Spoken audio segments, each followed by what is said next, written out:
Well, hello and welcome to day 7. Day 5 we devoted to organizing our fridge. Day 6 was all about pantry, and day 7 let's make it about cupboards. So this way in 3 days you will create your chic kitchen, which will help you to get to the healthy eating, healthy living, and enjoys living too. I broke down the process of organization into several steps as usually to make it easier, and let's dive in.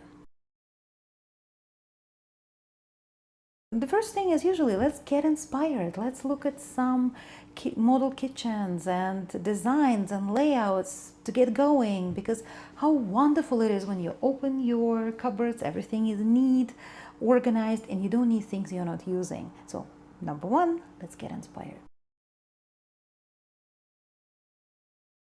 I suggest you clear up your cupboards and just get everything out of them. This way you can wipe the surfaces, disinfect maybe, fix some screws, do minor repairs, because you won't have another chance to do that. And before you put everything back in, I suggest you pause and think about the shelf heights. I never thought of it until I thought of optimizing everything, that these shelves, they actually can be a bit higher, a bit lower. And if you have taller items, why not make your shelf a bit higher so that you can accommodate your taller items? Because maybe that middle shelf doesn't need to be that high. Maybe it just needs to be a bit smaller.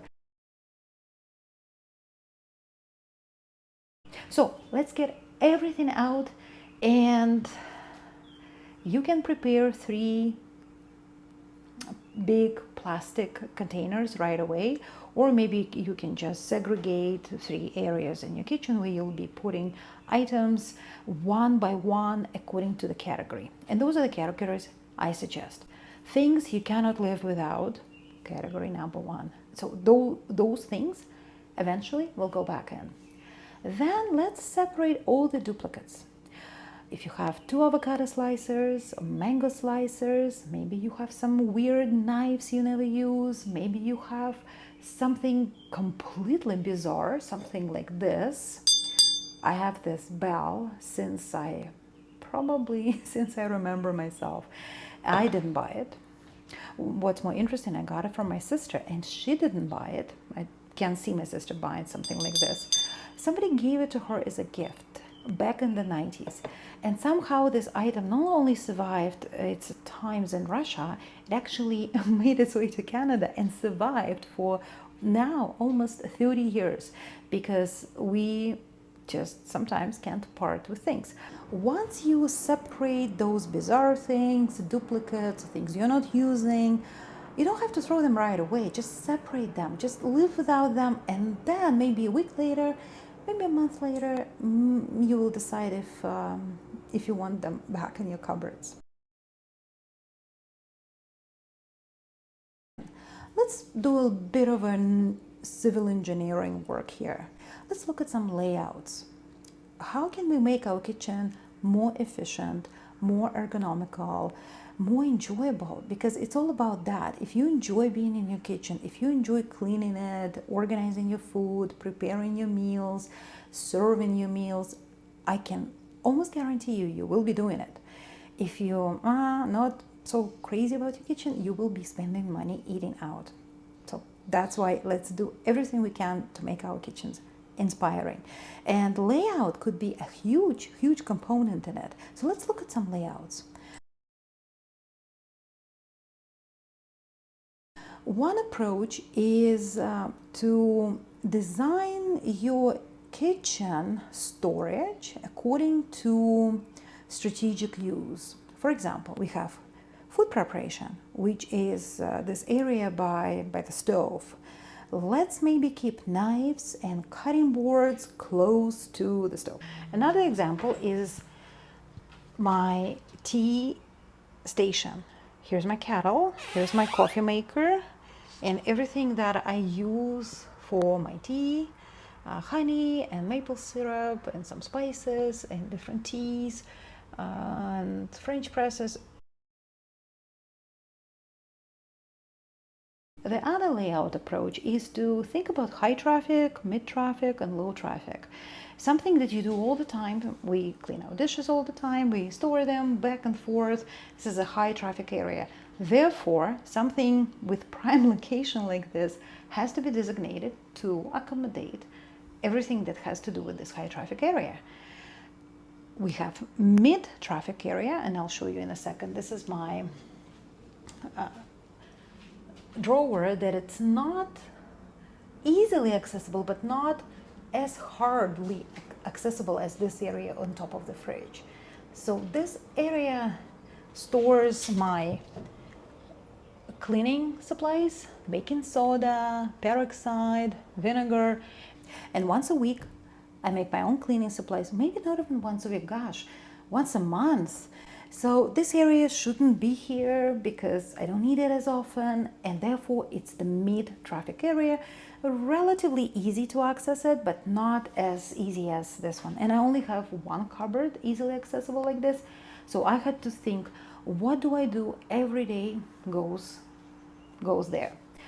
And of course I just showed you something that is hard to access, and maybe you can think of the toaster or some extra vase or some tool that you rarely use, maybe some baking sheets you never use. You can keep that over there because that's a low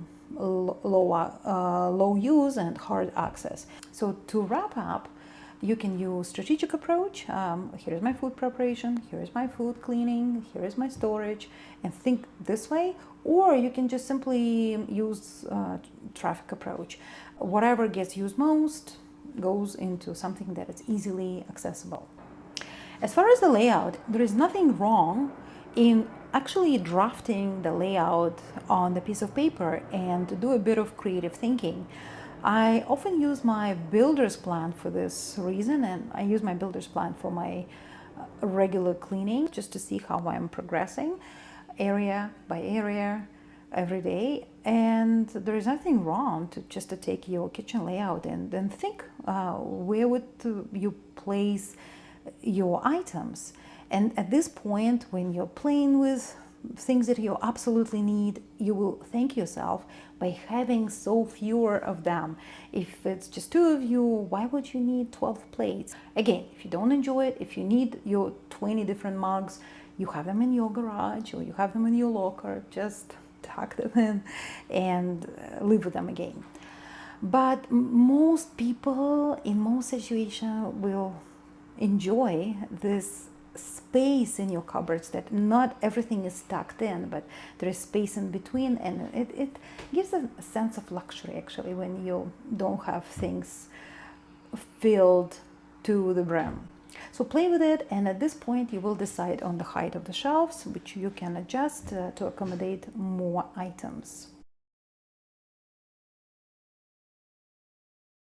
Keep in mind that this is work in progress. It will never be perfect, but it will probably be way, way, way better than it was before. And still up to this point, sometimes I think, why do I have this plate here? Maybe this plate can go there.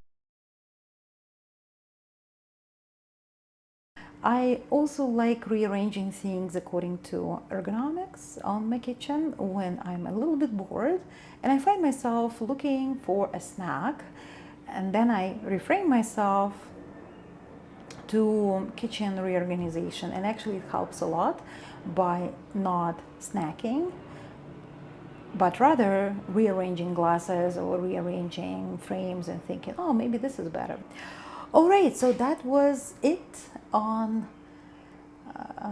kitchen cupboards, and I'll see you in my next video. And now when I finished, I actually want to do a bonus episode on do's and don'ts that I had to go through on my kitchen. Bye for now. See you in the next video.